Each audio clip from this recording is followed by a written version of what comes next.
pero está viviendo en la pintada. ¿Ah? Está viviendo la pintada. ¿Por qué? Está en la salsa. Estamos ahí. Entre Panamá, la pintada y Penonomé. Luis Ernesto Carles, como ustedes saben, exministro de Estado, exdiputado, miembro del partido, todavía es miembro del Partido Panameñista. Claro. Miembro del Partido Panameñista. Le hemos querido invitar porque se aproxima el debate sobre la Caja de Seguro Social y muy particularmente sobre el programa de invalidez, vejez y muerte. Los otros programas tienen plata. Hay otras áreas del seguro que tienen mucha deficiencia, prestaciones médicas, los medicamentos, las instalaciones, pero evidentemente el programa de invalidez, vejez y muerte pues hace crisis. Todos los expertos indican que ya se agota ese pocito y que el sistema, dicen los expertos, tal como está, no se puede sostener en el tiempo, por lo tanto hay que revisarlo. Usted conoció, tanto como ministro como diputado, el papel que jugó la OIT, la Sí. Organización Internacional del Trabajo, que lo invitaron, a esta organización le invitaron a participar de esta discusión y creo que elaboró hasta un documento. Elaboró un documento muy De lo que completo. conoce Luis Ernesto Carles, de esos debates, de ese documento, versus lo que se nos avecina a los panameños, hay clic, hay compatibilidad de lo que plantea la OIT y lo que se nos avecina. Bueno, lo que plantea la OIT, en primer lugar, es reflotar el fideicomiso, y ahí hay que hacer un poquito de docencia. Esta es una ley que se hace o se construye en el 2005, y a partir de ahí se crea un fideicomiso que es el que le va a dar sostenibilidad al tema de las pensiones para ir lo que conocemos, diría yo popularmente o hasta técnicamente, como el tema de reservas, y que al año número 15 nuevamente se tenía que revisar este tema. Es decir, que al 2020 se tenía que abrir nuevamente el debate sobre la sostenibilidad del tema de las pensiones. ¿Qué es lo que dice el informe que fue elaborado? Hay un informe del 2020, un informe del 2022. Establece que principalmente lo que tiene que darle sostenibilidad a las pensiones es el fideicomiso. Este fideicomiso hay que reflotarlo. Se ha pensado, se ha tratado por algunos voceros, no podría decir del gobierno, pero algunos economistas han planteado la revisión de las medidas paramétricas. Las medidas paramétricas son tres medidas paramétricas que se aplican, que es la edad de jubilación, esa es, diríamos, la primera revisión. La segunda revisión es el número de cuotas. Actualmente usted complementa 240 cuotas, entonces usted, que diríamos que son los 20 años, y una tercera paramétrica es el monto de lo que se impone en el pago de la cuota obrero patronal, que es lo que conocemos como el 9.5 por parte de los trabajadores y el 4.5 por parte del empleador. Entonces esas son las medidas que algunos economistas han planteado que tienen que revisarse para que se le dé sostenibilidad a ese fideicomiso, y cuando te lanzan o te hacen los cuadros, ninguna de esas medidas, y eso lo digo de manera categórica, y en eso coincido con el informe de la OIT, ninguna de esas medidas te va a solucionar el tema del déficit que tiene el fideicomiso o la sostenibilidad en el tiempo. Si aplicamos medidas paramétricas, ninguna.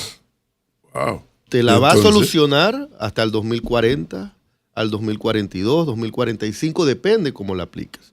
Tú puedes hacer y los cuadros están, tú puedes decir que vas a aumentar 3 años, o 2 años, o 5 años, o que vas a aumentar el pago, la acumulación de las cuotas a 300 cuotas, Y al final puedes manifestar muchas cosas, pero eso, y puedes también decir que el estándar o el promedio de tu estabilidad de vida puede ser acrecido o la perspectiva hacia los 85 años, hacia los 80 años, pero tenemos que ir al principio humano.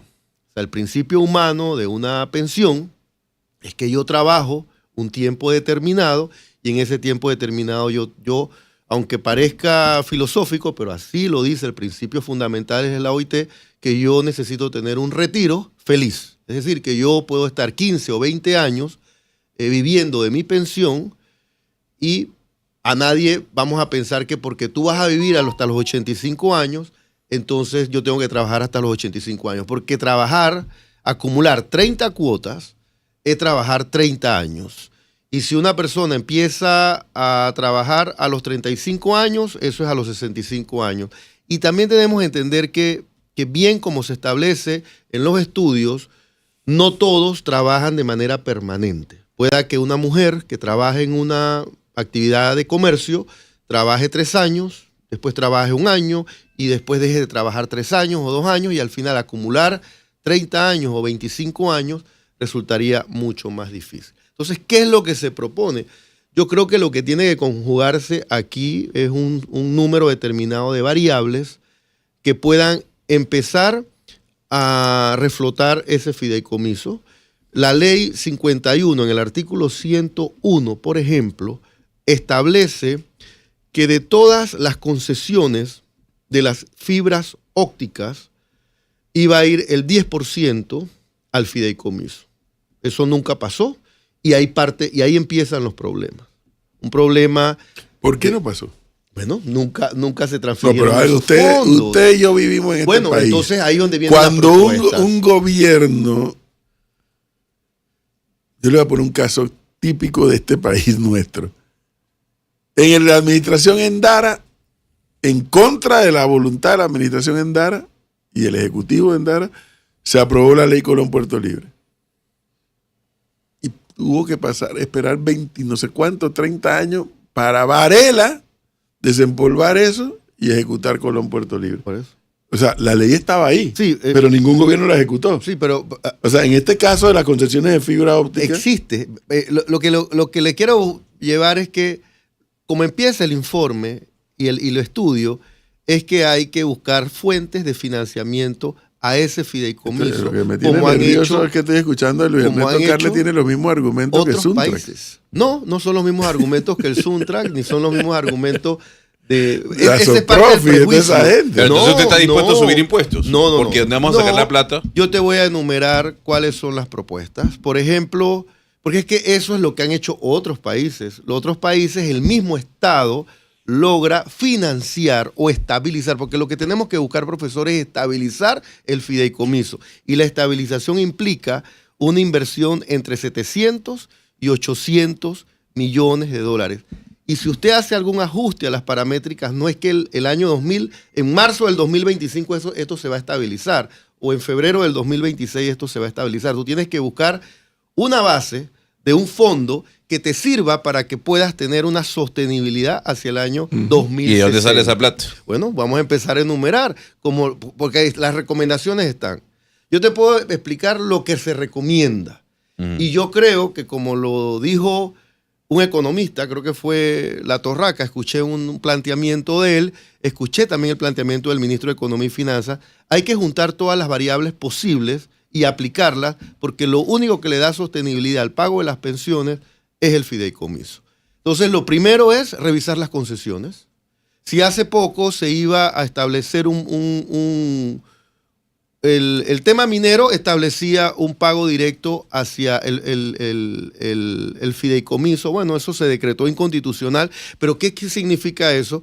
Que las concesiones hay que revisarlas, y ahí viene la primera. Si en una ley, en el artículo 101, establece que de las concesiones de las fibras ópticas se tenía que dar el 10%, entonces vamos a empezar a aplicar.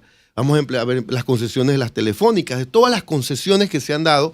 Tú no tienes que pensar que vas a sacar ni 100, ni 200, ni 300 millones. Sencillamente establece esas variables para que vayas sacando un monto. Segunda fuente de financiamiento, las empresas públicas. Cuando se crearon las empresas públicas es para que tengan un rendimiento. Tocumen S.A. produce o genera en su renta 365 millones de dólares o 340 millones de dólares, pero ha generado 365 millones de dólares. ¿Por qué Tocumen o esas 12 empresas no pueden dar 10 o 15 millones para hacer un fondo de seguridad social al fideicomiso que establezcan 120 millones de dólares más? Ahí van 300 ya. Te he planteado el tema de las concesiones, te he planteado el tema de las empresas públicas, Ernesto, y los informales. Vamos a los informales, Ernesto, profesor. Pero un momento, pero antes de continuar, que me parece interesante el planteamiento, pero ¿no sientes que ese tipo de medidas de quítale a Tocumen, quítale a la fibra, quítale esto y mételo allí, no estamos los panameños no queriendo asumir la responsabilidad de lo sostenible del sistema? Es que por eso le digo, aunque usted aplique medidas paramétricas, no va a solucionar el problema. Entonces, cuando pasen 30 años, ¿qué va a pasar? Que entonces tenemos que asumir 5 años más para que quedemos en 70 y después en el 2090, que a lo mejor ya no estaremos, 5 años más para que queden 75 años. Pero que la expectativa de vida va subiendo. Pero es que, sí, pero es que no, tampoco te vas a morir trabajando. Estás equivocado. La expectativa de vida, según lo que establece la Organización Internacional del Trabajo, no es que tú trabajes hasta un día antes de morir. Entonces, cuando tú generas una cuota de tu trabajo y tú complementas esas cuotas, entonces tú tienes el derecho de poder seguir ejerciendo tu competencia, pero tú también tienes el derecho de recibir lo que tú compensaste a través de tu trabajo. Entonces, en este país hay 700,000 informales, que esa es una tercera, porque tenemos que buscar fuentes de financiamiento. ¿Qué hizo México, por ejemplo? Que tampoco es el ejemplo porque su tasa de informalidad es alta, pero en este país hay una tasa de informalidad de 700,000 personas que están trabajando, Gonzalo, pero que no depositan o no tienen la funcionalidad de poder cumplir, de poder hacer llamados a depositar en la seguridad social. Entonces, existe algo que se llama por cuenta propia. Yo cuando ministro de Trabajo lo promoví, logramos más o menos 45,000 trabajadores independientes o trabajadores informales, que también se le dice, por cuenta propia establecer procedimientos menos burocráticos y formalizarlos. ¿Qué han hecho otros países? El Estado se convierte como en el pseudoempleador. ANPYME, por ejemplo, es una institución que tenemos que determinar cuál es su objetivo. Su objetivo es que acelerar microempresarios. Bueno, evalúa cuántos microempresarios desde que se creó, porque ANPYME era antes del Ministerio de Comercio, era una dirección adscrita. Después, para complacencia de una persona que necesitaba ser llamada ministra, entonces inventaron la institución y crearon entonces la ANPYME, cuando fue la primera directora de ANPYME y al paso porque tenía naturaleza de ministra. Después volvió a ser una institución. Pero ¿cuál es la funcionalidad de esa? Bueno, formalizar gente, formalizar personas. Entonces, ahí viene un ejemplo de lo que han hecho otros países. Si tú formalizas 150,000 o 200,000 trabajadores informales por cuenta propia, tienes 195 millones por año que te podría entrar al fondo directamente. Luego tienes los activos de la Caja del Seguro Social. Dice que los activos de la Caja del Seguro Social se proyecta, profesor, una estimación de más de 5,000 millones de dólares. Y eso está en el informe. Tú tienes un poco de tierra que a cada vez, como no se tiene un informe claro y la ciudadanía no lo conoce, usted conoce en Veraguas, en Bocas del Toro, han sucedido invasiones de precaristas, de traslado de personas que te hacen comunidades a través de estas, diríamos, asentamientos informales.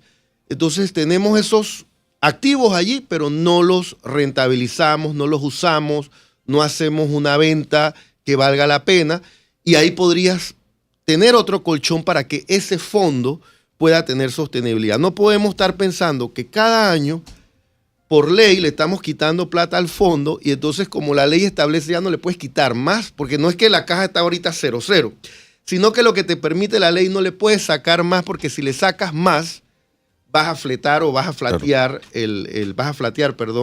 la subsistencia del fondo. Entonces diríamos que estas medidas que yo le he planteado no es que le estoy manifestando que es que es la opción para no tocar las paramétricas. Si al final hay que tocar las paramétricas, entonces entremos a un debate de proponer acciones financieras como la rentabilidad. El fideicomiso por ley, ¿dónde está?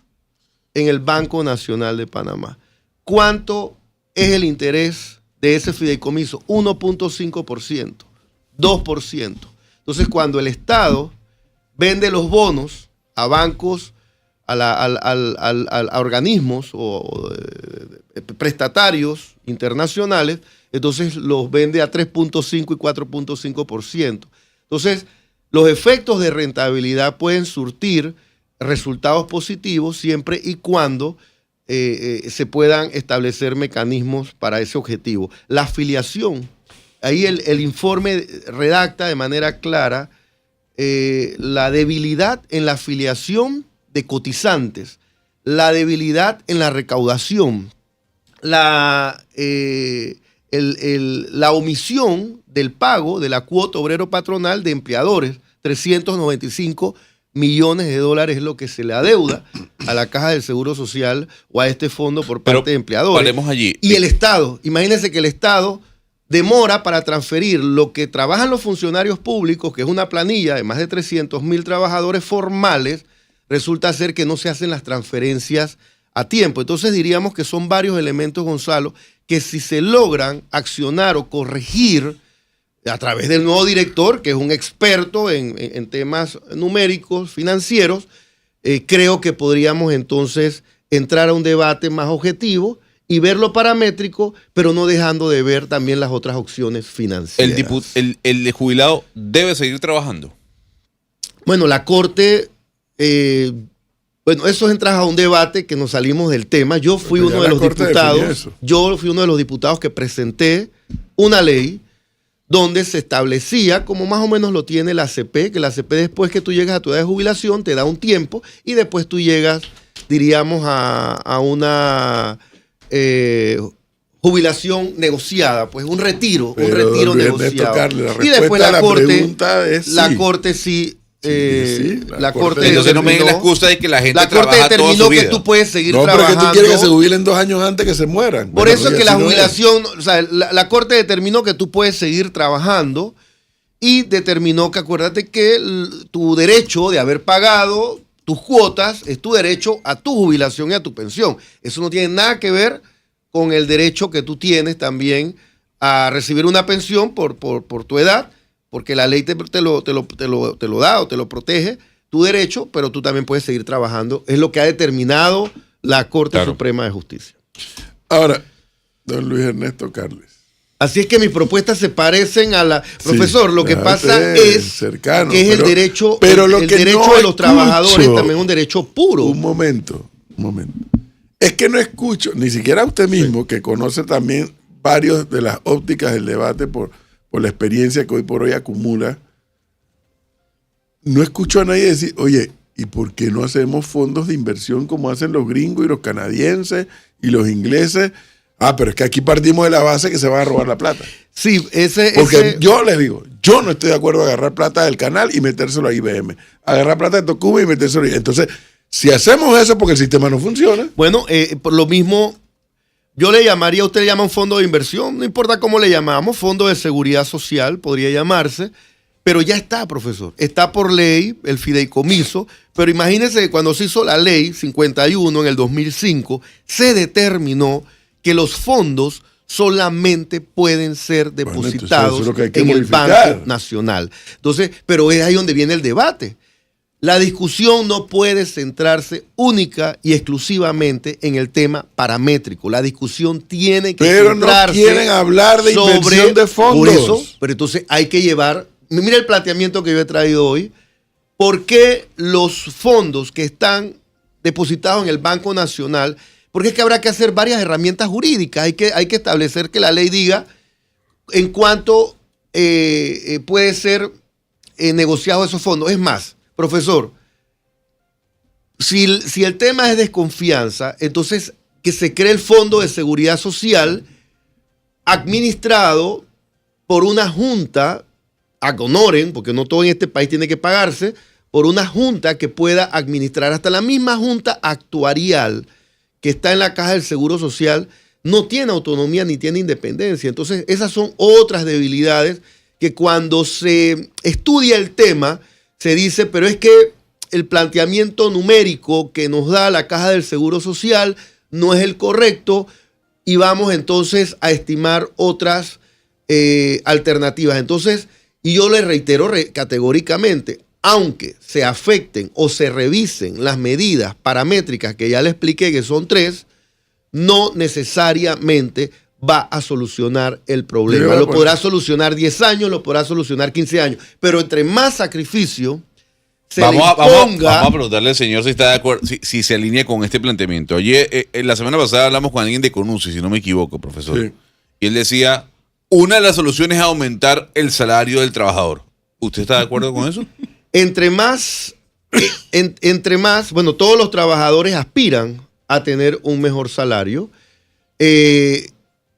Y nosotros lo que consideramos es que si tú quieres tener mejores salarios, entonces tiene que haber más inversión, tiene que haber más empleo, tiene que haber más empresas multinacionales que vengan al país, más construcciones que se hagan en el país.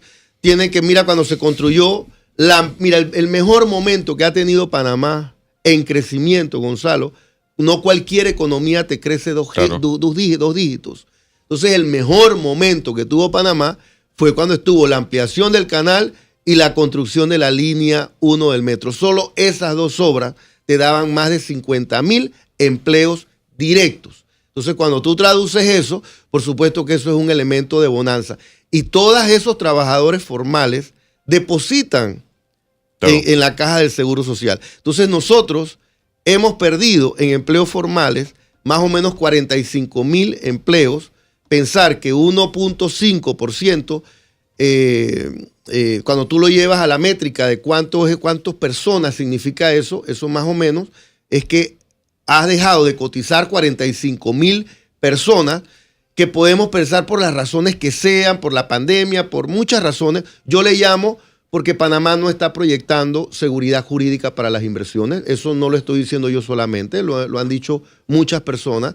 Entonces, por supuesto que queremos mejores salarios, pero los mejores salarios, quien te los va a imponer, la economía de un país no es nada más el sector público, los mejores salarios los tiene que dar el sector privado. Entonces, el sector privado, para poder generar esos salarios y esos empleos, se tienen que generar las obras y se tienen que generar esos proyectos necesarios para la inversión.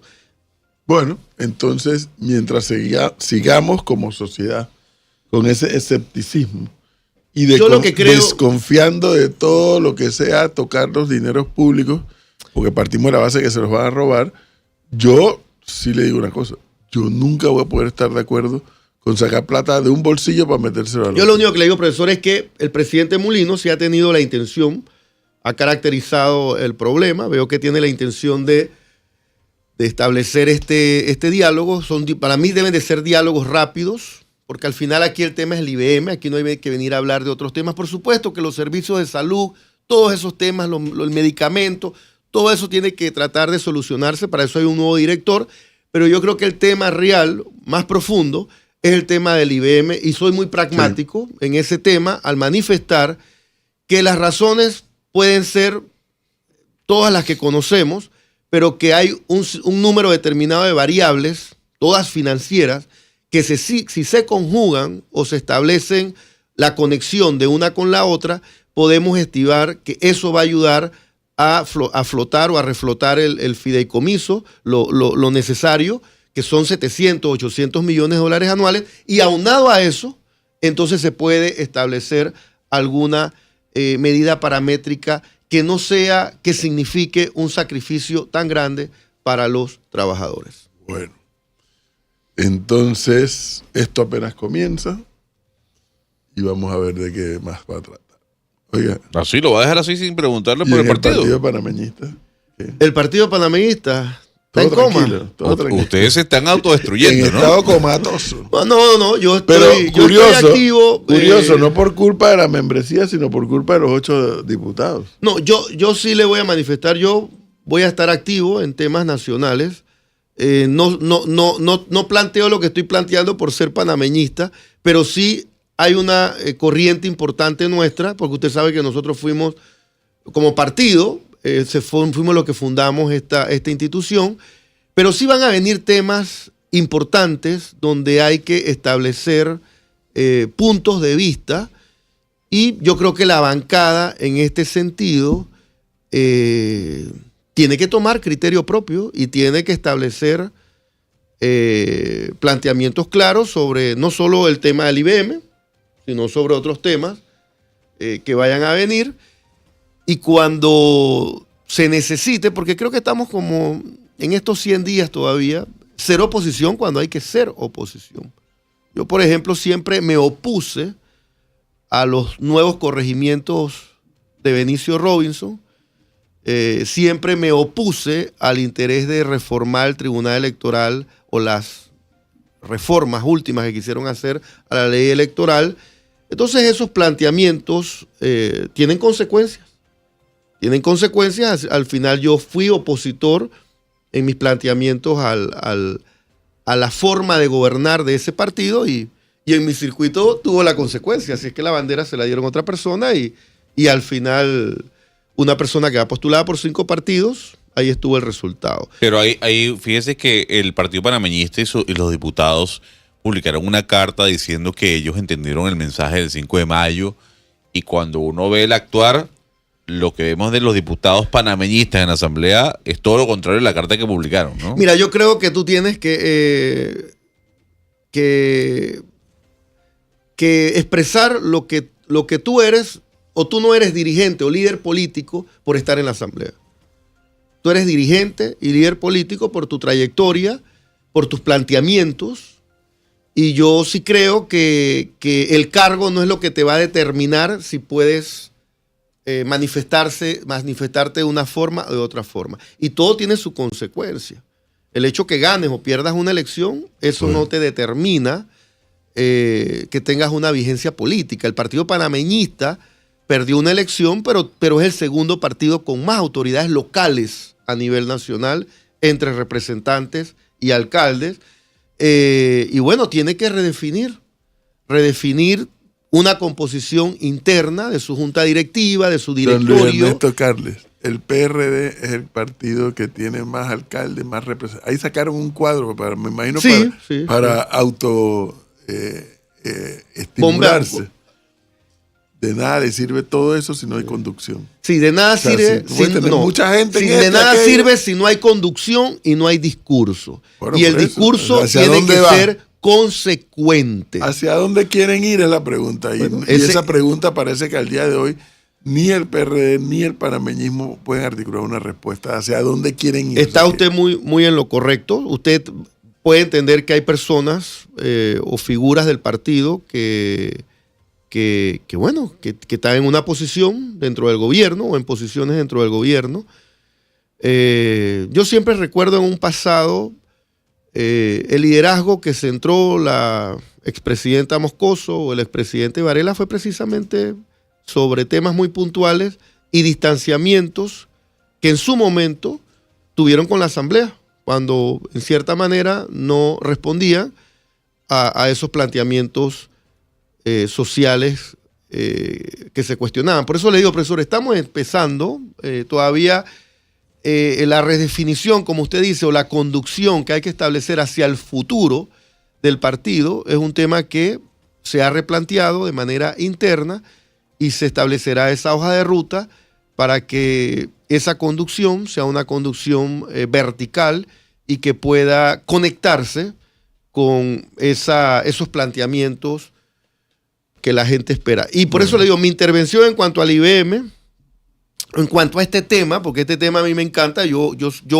he podido evaluar o estudiar mucho sobre el tema y le reitero, no necesariamente lo que nos repitan los demás es lo correcto. Entonces creo, y eso hasta un mensaje que quisiera que le llegara al presidente o a quienes lo asesoran muy cercanamente, no necesariamente la aplicación de las medidas paramétricas es la solución al problema.